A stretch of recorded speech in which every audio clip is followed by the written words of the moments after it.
আচ্ছা, আপনাদেরকে যদি প্রশ্ন করি, আপনাদের সবাইকে যারা শুনছেন, যে বাংলাদেশে সবচাইতে কম ইনকাম করে কে?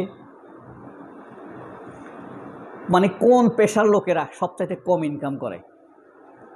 কোন শ্রমিকদের কথা বলবেন? আপনি যেই শ্রমিকের কথাই বলবেন, আমি বলবো মসজিদের ইমামদের কথা। বাংলাদেশের ইমামেরা সবচাইতে কম বেতনধারী, সবচাইতে কম বেতন পায়।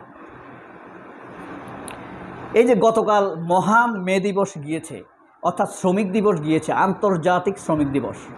সেই শ্রমিক দিবসে এই ধরেন প্রথম আলো, Kaler Kantho, channel I, ৭১ TV সবাই কিন্তু শ্রমিকদেরকে নিয়ে ব্যাপক কথাবার্তা বলেছে, যদিও এগুলো সব ফেক।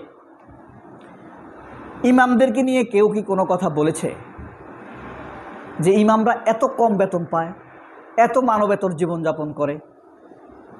আপনি চা শ্রমিকের কথা বলেন, আপনি ইট ভাঙা শ্রমিকদের কথা বলেন, আপনি ক্লিনিং শ্রমিকদের কথা বলেন, কিন্তু কেউ কি কখনো এই ইমামদের কথা বলেছে? খেয়াল আসে? কেমন লাগে আপনার ব্যাপারটি? তাদের কষ্টটা কি কষ্ট মনে হয় না? কিন্তু দেখেন, দৈনিক আমার দেশ পত্রিকা এই ব্যতিক্রম কাজটি করেছে।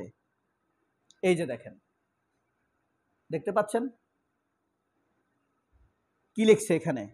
মর্যাদার আসনে থেকেও সংসার চালাতে ইমাম মুয়াজ্জিনদের হিমশিম খেতে হচ্ছে। এই কারণে আমি দৈনিক আমার দেশ পত্রিকাকে সম্মান করি। কালের কণ্ঠ, প্রথম আলো যেটা করতেছে, মানে শ্রমিক দিবসে, সেটা করুক, ঠিক আছে, কিন্তু ইমাম মুয়াজ্জিনদের কি মানুষ মনে হয় না? তারা কি এই সমাজের মানুষ না? বাংলাদেশে লক্ষ লক্ষ মসজিদ রয়েছে, লক্ষ লক্ষ ইমাম আছে, মুয়াজ্জিন আছে, খাদেম আছে। তাদের জীবন কি জীবন না? এই আমার দেশ তাদের অধিকারটা কি, তাদের কথা একটু বলেছে। এই কারণে তাদের, এই আমার দেশের প্রতি, মাহমুদুর রহমানের প্রতি আমি সম্মান জানাই, তার জন্য দোয়া করি। আমি চাই এই দেশের সকল ইমামেরা এই মাহমুদুর রহমানের জন্য দোয়া করুক, তাদেরকে মর্যাদার আসনে বসাক। আসুন, আজকে কিন্তু আমার দেশ পত্রিকা প্রিন্ট কপি বেরোবে না। এ কারণে পহেলা মের একটি খবর দিয়েই আজকের ভিডিওটা শুরু করেছি। আশা করি আপনারা বিরক্ত হবেন না, ক্ষমা সুন্দর দৃষ্টিতে দেখবেন। পুরো ভিডিওতে দেখার অনুরোধ রইল। চলুন আমরা জাতীয় পর্যায়ের একটি সংবাদ দেখি, আজকে কি সংবাদ নিয়ে তারা করেছে। হ্যাঁ, অবশ্যই মাহমুদুর রহমানের জন্য দোয়া করবেন। একজন নিখাত দেশপ্রেমিক মানুষ, তার দোয়ার সাথে তাকে যখন দোয়া করবেন, আমাকে দোয়া করবেন, আমার বাচ্চাটার জন্য দোয়া করবেন, আমার মায়ের জন্য দোয়া করবেন। প্রচলিত আইনে শ্রমিকেরা পুঁজিপতিদের কৃতদাস। এরপরে আমরা দেখি রাজনীতির একটি খবর দেখি। আওয়ামী লীগ নিষিদ্ধের দাবিতে বিকেলে এনসিপির সমাবেশ। এটা কি আপনারা দেখেছেন? আমাদের নতুন প্রজন্মের নেতা, ২১ শতকের নেতা, জেন জি নেতা নাহিদ ইসলাম একটি ভিডিও বার্তা দিয়েছেন গতকাল রাত ৯টায়।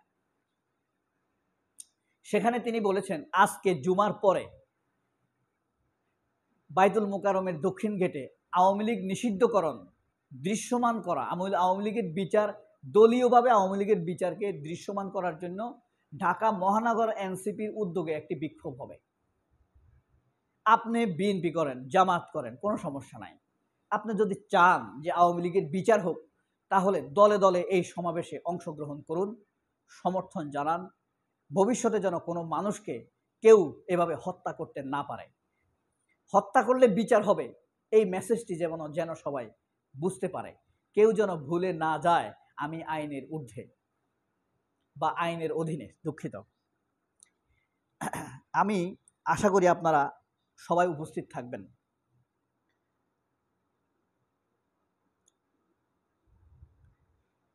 এরপরে দেখেন, কুয়েটে অন্তর্বর্তীকালীন উপাচার্য নিয়োগ দেয়া হয়েছে। এনসিপির আন্দোলনের মুখে যেই অসাধু উপাচার্য পদত্যাগ করতে বাধ্য হয়েছে, এরপরে কুয়েটে উপাচার্য হিসাবে নিয়োগ পেয়েছেন নতুন উপাচার্য। একটি বিনোদনের খবর পড়ে, সব সিরিয়াস খবর পড়তে পড়তে কেমন লাগে, তাই না? উপস্থাপনা নিয়ে ফিরলেন ফ্যাসিবাদী অভিনয় শিল্পী টয়া। এটা কিন্তু আওয়ামী লীগের অভিনয় শিল্পী, ঠিক আছে, এদেরকে আস্তে আস্তে সামনে আনতেছে, দেখছেন টয়া কিন্তু পুরো আওয়ামী লীগ। যাই হোক, মনে রাখতে হবে, ভুলে গেলে চলবে না, এগুলা মোস্তফা সারোয়ার ফারুকীর কাজ। সেই এসব ফ্যাসিবাদী শিল্পীদেরকে জেনারেলাইজ করছে, ধীরে ধীরে সামনে নিয়ে আসছে, গ্রহণযোগ্য করে তোলার চেষ্টা করছে। এদেরকে ভুলে গে আসিফ নজরুল, মোস্তফা সারোয়ার ফারুকী, রেজওয়ানা হাসান বন্যা, এদেরকে আমরা ভুলে যাই নাই।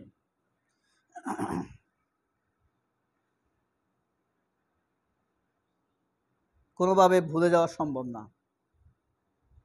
খেলার খবরে মার্টিনেসকে না পাওয়ায় শঙ্কায় ইনজাগি। ইনজাগি হলো কোচ। ভারত দুঃসাহস দেখালে নজিরবিহীন জবাব দেওয়া হবে, পাকিস্তানের সেনাপ্রধান। দেখছেন, হাফেজ সাইয়েদ আসিম মনির তার নাম। পাকিস্তানের সেনাপ্রধান থেকে চিনেন তো আপনারা, আসিম মনির। আমি তাকে পছন্দ করি না, সত্যিকার অর্থে পরিষ্কারভাবে বলি, কিন্তু এই কাজটি তার আমার পছন্দ, যে সাহসী ভূমিকা রাখা, দেশকে ছোট করে না দেওয়া। যাই হোক না কেন, আপনার যতটুকু শক্তি আছে সেইটুকু শক্তি নিয়ে বুক চেতিয়ে দাঁড়িয়ে যাওয়া, মানুষের সম্মান রক্ষায়, নিজের দেশের নাগরিকের সম্মান রক্ষায়। আমাদের ওয়াকার কি তা করবে? সাইয়েদ আসিম মনির। কাঠালিয়ায় পরিবারের ৮ জনকে বেঁধে ৬ দোকানে মালামাল লুট। হ্যাঁ, লুটপাট বা আওয়ামী লীগের এরাই করতেছে। বাজারে কমছে মিনিকেট চালের দাম। হ্যাঁ, যাই হোক, ভালো খবর, তেল এবং চাল এই দুটো জিনিসের দাম এখন কমা দরকার, আরগুলো মোটামুটি ভাবে ঠিক আছে।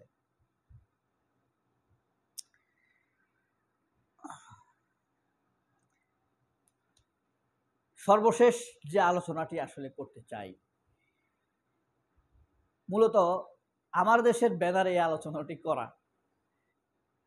কারণ এই বিষয়টি নিয়ে একটি ব্যতিক্রম সুন্দর নতুন উদ্যম, যে মুয়াজ্জিনদের অর্থনৈতিক কষ্ট নিয়ে আমার দেশ যে নিউজটি করেছে, এই নিউজটি আপনাদের কার কার কাছে ব্যতিক্রম মনে হয়েছে, এবং ট্যাবু ভাঙা, ব্রেক ইভেন্ট, এটা কিন্তু একটা নতুনত্ব।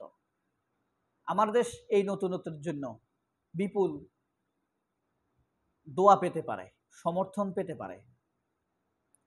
আমি আশা করি এই বিষয়ে তাদের জনপ্রিয়তা কমবে, মানে ইসলাম বিরোধীদের কাছে, মির্জা ফখরুলদের কাছে আমার দেশের জনপ্রিয়তা কমবে না, ভারতের কাছে আমার দেশের জনপ্রিয়তা কমবে না, আর জনপ্রিয়তা বাড়বে কাদের কাছে?